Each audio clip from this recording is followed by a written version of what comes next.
In an unexpected twist, an outgoing NJ Transit Board decided to table a measure that would allow the agency to purchase Hoboken's Union Dry Dock waterfront property for just $1.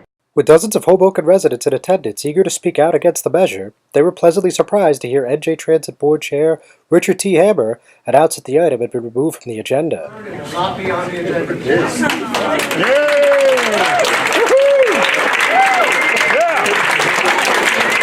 When addressing the board, Mayor Ravi Bala said it was a slap in the face to the legacy of Dr. King to hold the meeting on today's federal holiday in hopes of pushing through a real estate transaction. It's a slap in the face to the legacy of Dr. King that this matter would be conducted on a federal holiday.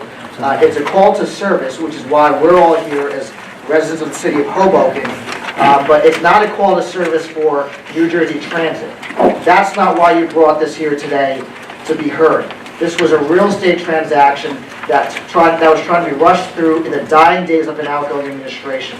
During an impromptu press conference in the hallway outside of the board meeting, Bala revealed that the city has already sent an appraiser to evaluate the Union Dry Dock property, that it will be up to the council to authorize an offer to New York Waterway. We have had from the city of Hoboken an appraiser go to the property last week to assess the value of the land at Union Dry Dock. We will be, or I will be in my capacity as mayor, asking the city council in the coming weeks for authorization to make an offer to the property owner, New York Waterway, for a friendly acquisition of that property. So the next step will be to enter into bona fide negotiations with New York Waterways for the acquisition of that property for open public space.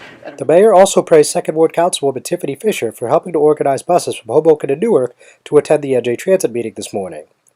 She said it's easy to organize when the community is basically all on the same page. But it's easy to bring people together when the issue is so important for the entire community. I can tell you that I have been working on waterfront issues and making our waterfront public, but this is just, the tail end of what has been a 3-decade effort by so many people in Hoboken and that have been successful, many of them here today. So. Before heading back to Hoboken, Bala told the press that eminent domain would be a last resort and that New York Waterway has several other options for their facility, including Bayonne.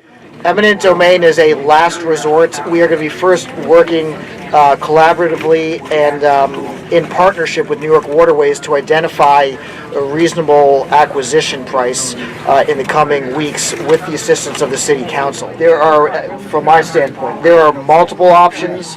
There is Red Hook, there are places further south.